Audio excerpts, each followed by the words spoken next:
Formula One is do or die. Perform or you will be replaced by one of the dozens of drivers lined up to take your spot. Status doesn't matter anymore, and this is exactly what happened to Daniel Ricciardo last year. After being on the grid since 2011, it was time to say goodbye. Or is there a chance that we will see Ricciardo returning on the grid next year? Recently, Ricciardo has received good news about a return to the grid, and in today's video, we're going to find out where we could see Ricciardo driving next year. Daniel Ricciardo has said repeatedly that his ambition is to be back at the top of Formula One by 2024, ever since it was confirmed halfway through last season that his contract with McLaren would not be extended. Ricciardo has also emphasized that goal numerous times in recent weeks.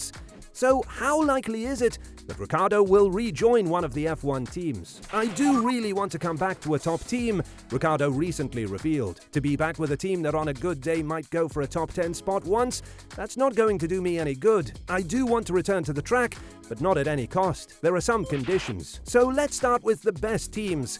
As a third driver at Red Bull Racing, it is clear that he is mainly interested in a spot with that team. Max Verstappen's contract runs through 2028, therefore that seat is already occupied. Ricciardo taking over Sergio Perez's seat next year is quite doubtful. Perez has a contract through the end of 2024, and his present performances are excellent enough that Red Bull has no need to terminate it early. If that happens, it would be a significant development. Ricciardo quit Red Bull a few years ago because he did not want to be second fiddle to Verstappen. Could Ricciardo join the likes of Aston Martin, Ferrari, or Mercedes-Benz? The options for the other top teams are quite restricted. Ferrari has committed to Charles Leclerc and Carlos Sainz until the end of 2024, indicating that the team is betting on both drivers for the long haul. Aston Martin, a newcomer to the forefront, has managed to entice Fernando Alonso by providing him a 2-year deal, and as the boss's son, Lance Stroll, does not have to worry about his seat. Even if that weren't a consideration, it has to be noted that Stroll has been at his best this season, particularly considering his injuries. A move to Ricciardo is not a reasonable option. Mercedes is the only one left. The length of George Russell's deal is unknown, though it is for several years. But Lewis Hamilton's contract ends at the end of this season. Thus, Ricciardo seems to have choices at the German team. Yet this is quite unlikely. Hamilton has often said that he just wants to continue, and Mercedes does not want to lose the 7-time world champion. Hence, until the two parties are unable to reach a new agreement, there does not seem to be a place here either. So, a position in midfield, even though Ricciardo doesn't want it. Unless something crazy happens, the top teams seem unlikely. But what if Ricciardo swallows his pride and accepts a somewhat worse team after all? Is it therefore possible for him to return to the grid? Alpine and McLaren may be written out almost quickly. McLaren terminated Ricciardo's contract early last year in order to bring in Oscar Piastri, therefore Ricciardo is unlikely to be welcomed there. But Alpine did evaluate Daniel Ricciardo for the 2023 slot, vacated by Aston Martin-bound Fernando Alonso. McLaren boss Zak Brown even proposed trading Ricciardo for Oscar Piastri to resolve the legal dispute between the teams. Ricciardo was considered with drivers like Pierre Gasly, Nico Hülkenberg and Nick de Vries. Team principal Otmar Szafnauer revealed, "We had discussions with Daniel, ended up with Pierre when he became available, and he signed with Red Bull." Ricciardo had previously raced for the French team, which was known as Renault. Szafnauer hopes to see the Australian back on the track in 2024. He said, "He's a fantastic racing driver. He's still young, and I wouldn't be surprised if he's back racing in the future." AlphaTauri, Red Bull's sister team, has a limited contact channel with the Aussie, but it is most likely below Ricciardo's expectations. AlphaTauri rides near the back practically by default, and will undoubtedly be a heartfelt consolation reward for the previous race winner. Moreover, the team is expressly focused on luring fresh drivers or young talent.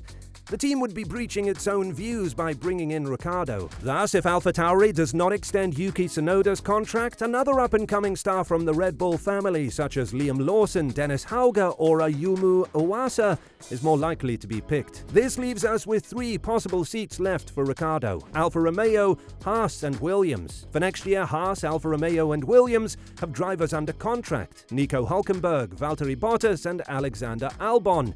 Logan Sargent is doing well for a rookie. Williams is working on a long-term strategy, so both of them should be able to look forward to a new deal shortly. Kevin Magnussen performed well at Haas last year and seems to be a good match there. If Ricciardo is chosen, he will have to take a significant wage cut. Gunter Steiner, Haas team chief, revealed that Ricciardo was previously much out of the team's budget. Daniel Ricciardo was considered by Haas to replace the vacancy left by Mick Schumacher for the 2023 season. The Australian was out of McLaren's contract, but his wage demands appeared excessive for the US squad.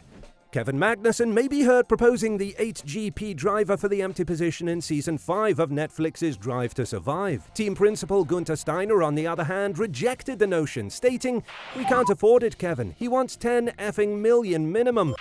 While Haas was unable to sign the 33-year-old, the team's manager would not rule out restarting negotiations with him. Steiner claimed, "It's a little bit early to speak about a driver change already for next year." He claimed that Haas is currently satisfied with Nico Hülkenberg and Kevin Magnussen. Nonetheless, the Tyrolean is keen on speaking with the Australian if he wants to race again next season. He added, "Everybody wants to speak with Danny after a year off. Maybe he knows again what he wants to do, and he will be interesting for everybody in Formula One. Right now, I have a new driver this year, so I need to give him a little bit of a chance."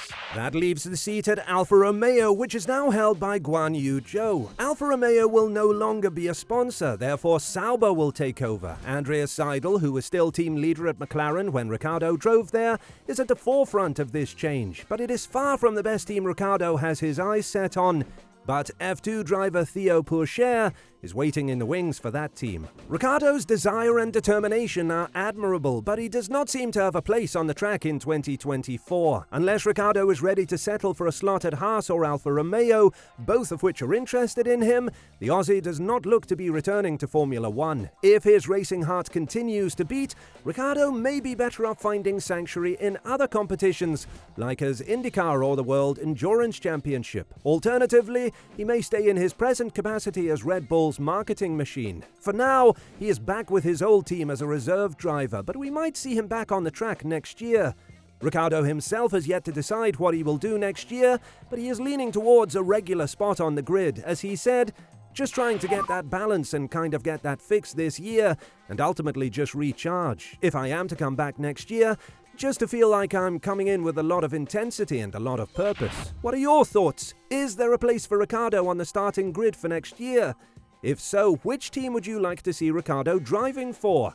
Could it be one of the top teams? Or would he have to settle for less just to get back on the grid? Let us know your thoughts in the comments down below. We're interested in seeing what your opinion is on Daniel Ricciardo's position for next year. Enjoying all the Formula One content? Don't forget to subscribe to the channel to stay updated with all the latest Formula One news, and check out our channel to get up to speed with everything that has happened in recent weeks.